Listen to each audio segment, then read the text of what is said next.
You never know who may be watching and might want just a piece of your life. She was a caring elementary school teacher, and he hit on her at the gas station one day. Was her rejection the thing that sent him into a brutal rage? This is the story of Mike and Missy MacIvor, the all-American Florida Keys couple who died at the hands of an admirer. Hi friends, I'm Katie, and this is Katie Does Crime. Thank you for joining me for the first time if you're new here, and hello to the usual rapscallions and reprobates. Please consider subscribing or joining me on Patreon if you'd like to hear more true crime stories. Today's case comes recommended by my longtime viewer Christy, who lived in the area at the time of the crime and was in the school district where the victim taught. It always amazes me how some of you have had such brushes with crime. So thank you, Christy, for the suggestion and for the support. And now let's get to the case. It all started when a tropical storm hit the Florida Keys on August 21st, 1991. Michael MacIvor's sister had what she called something like a premonition, a feeling that something bad was going to happen. But of course, there was a huge storm hitting their area. Something bad was happening. That feeling of doom seemed to be validated, though, when the family tried to contact 30-year-old Mike and his 29-year-old wife, Missy. No one could reach them. Missy's fellow teachers at the elementary school where she taught third grade also thought it was very suspicious when she didn't show up to work. She was the responsible type and 8 months pregnant with her first child. The last time anyone had seen them was at their childbirth class the evening before. Had something happened with the baby? Mike, a young aircraft inspector and casual inventor from Ohio, met Susan Michelle Missy Imel at a bar near Miami in 1987. It was his brother who met her first and then introduced Mike. She was the kind of person who volunteered at children's shelters and babysat for neighborhood kids. They moved to the Keys in 1989. He and Missy married 1 year later, and now 15 months after that, she was about to be a mom to a little boy they would name Kyle Patrick. The airplane repairman Mike met with the day before he died said his excitement about becoming a father was clearly evident. Missy's mom said that growing up, Missy always wanted to play the teacher or the mom in childhood make-believe games. Missy's coworkers stopped by her 2-story stilt house to check on her the day she didn't show up to work, and that's when they saw what looked like Mike's feet sticking out in such a way that he must be lying on the ground inside. A neighbor kicked down the door to find Mike in a pool of blood. The man went back to have a look in the bedroom and then told one of the teachers, "Don't go in there." They called 911, and one of the detectives who arrived on the scene says what he found was probably the worst homicide scene he'd ever seen. Papers were scattered near a desk, and the couch was askew. Mike's head was bound with the same kind of masking tape the couple was using in painting the future nursery, like his entire head except for his nose. A sock covered his eyes under the tape, and there was a little blood coming from his nose. He wasn't wearing pants, and there was blood on his shirt. There were bruises on his neck, and he had been hit hard on the back of the head. He'd been strangled with a rope to the point that his neck was dislocated. The blood on his shirt was from a sharp blow to his shoulder. He'd also clearly been kicked hard in the stomach by someone, and this was a 6-foot-tall, 185-pound man who lifted weights every day. Missy was found in the bedroom, fists clenched, tied up in a way that just makes me shudder. The murderer had bound her ankles with a belt, tons of masking tape, and a clothesline. Her wrists were also tied with the belt, and then her wrists were tied to her ankles with 2 more belts. Her eyes were covered with masking tape, and she had been strangled with a tie and a sash from a bathrobe. It appeared that all of the belts and ties belonged to Missy and Mike and had been pulled from their own bedroom dresser.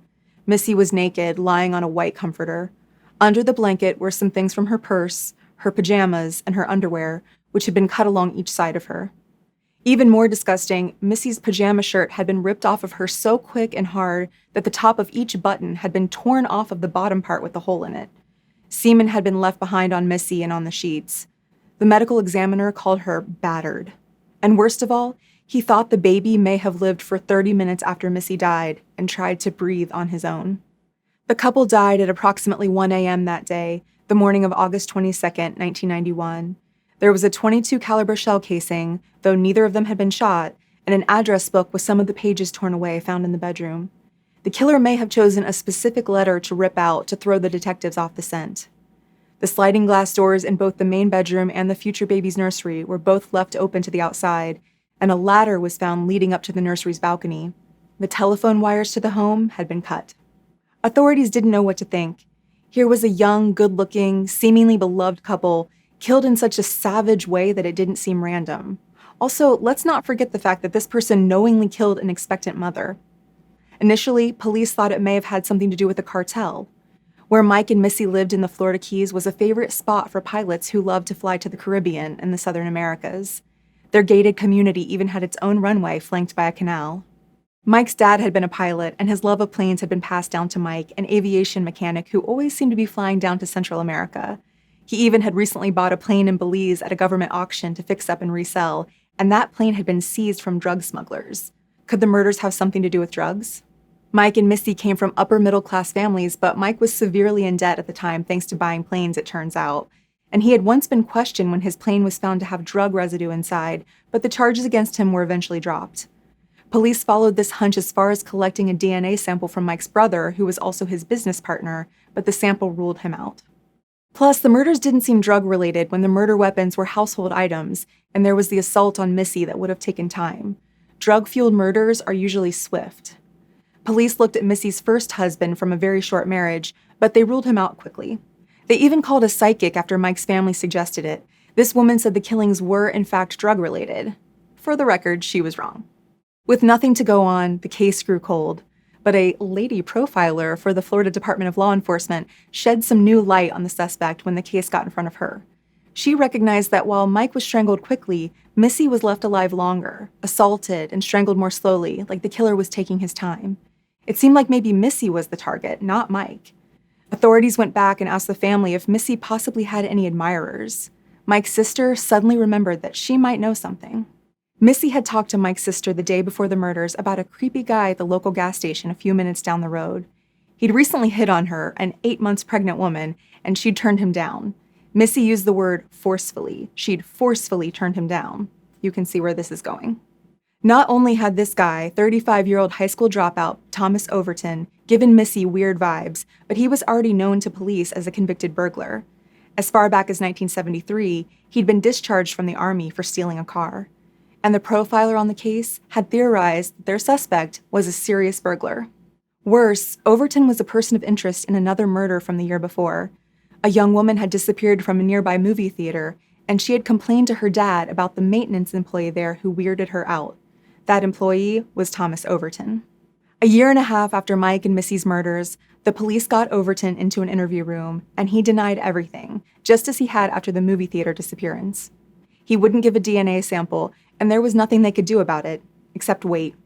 They knew that if they could get Overton on a felony, they could get a court-ordered sample. And there were so many times where they felt they were so close. Police kept catching him about to commit a crime or probably coming from a crime scene.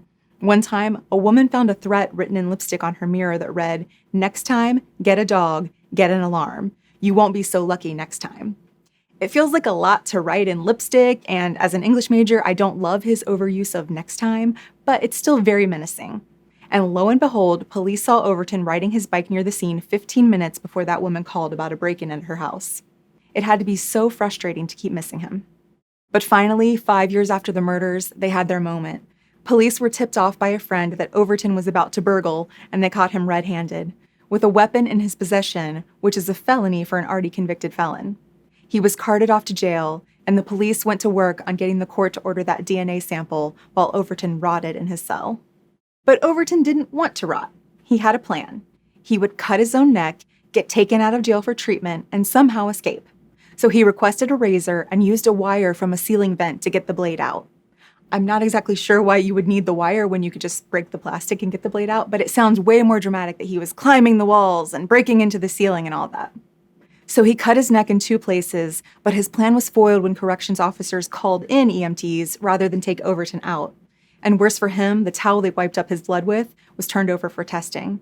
It was 1 in a 6 billion plus match for the DNA left behind at the crime scene. The interesting thing is that Overton should have been in jail already. He was convicted in 1989 of robbery with a firearm and was sentenced to 99 years. Unfortunately, the verdict was later thrown out because a witness said she had lied on the stand. It's rumored that she was once Overton's girlfriend and shouldn't have been trusted. But either way, a new trial was supposed to occur until they found that evidence had been destroyed. Overton was free to kill Mike and Missy, and maybe even that young woman who went missing from the movie theater where he worked. In 1999, Overton was indicted on 5 counts, including first-degree murder and killing an unborn child. Authorities worried about his large size and previous escape plans and wanted to restrain him, but the judge in the trial was concerned it would bias the jury. Overton was allowed to wear a suit over his shock belt, and the shackles on his legs were covered with plastic tubing so the metal wouldn't jangle. Table skirts covered both the prosecution and defense desks to hide the leg shackles but not look suspicious to jurors. Overton's defense argument in court was that his DNA was planted at the scene of the crime by one of the detectives using a condom, as in he collected the semen from Overton's ex-girlfriend, brought the condom to the scene of the crime, and dumped the semen on the bed. The idea was that if this certain compound was found on the sheets, it was proof that a condom was involved and that the evidence had been planted. And would you believe it, the test came back positive for the compound. Except that you would expect 25,000 to 35,000 micrograms of the compound in a condom, and only 53 micrograms were found. 53 compared to the expected 25,000 plus. Also, that same compound is found in detergent. You know, like a person might use to clean their bed sheets. So Overton's defense tried a different tactic. They said that he totally had an alibi. He couldn't specifically name the alibi, and the time cards from the gas station had been destroyed that night, so there was no proving he was at work, but still. After a 10-day trial, the jury convicted in fewer than 2 hours.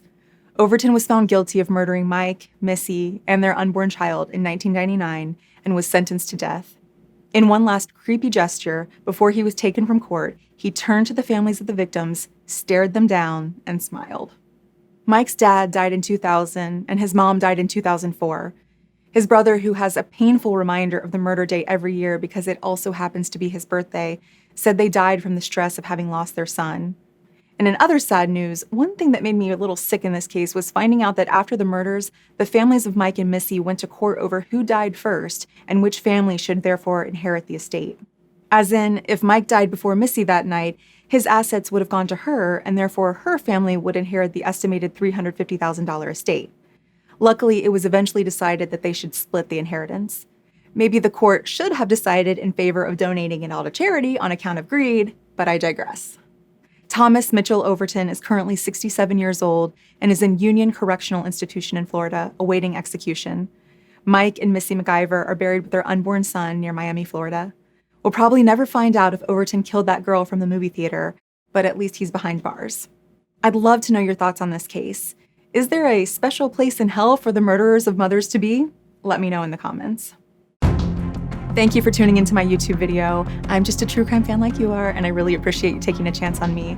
Please like this video and subscribe to my channel if you liked spending this time together. I'd be so appreciative. Until next time, I'm Katie, and this has been Katie Does Crime.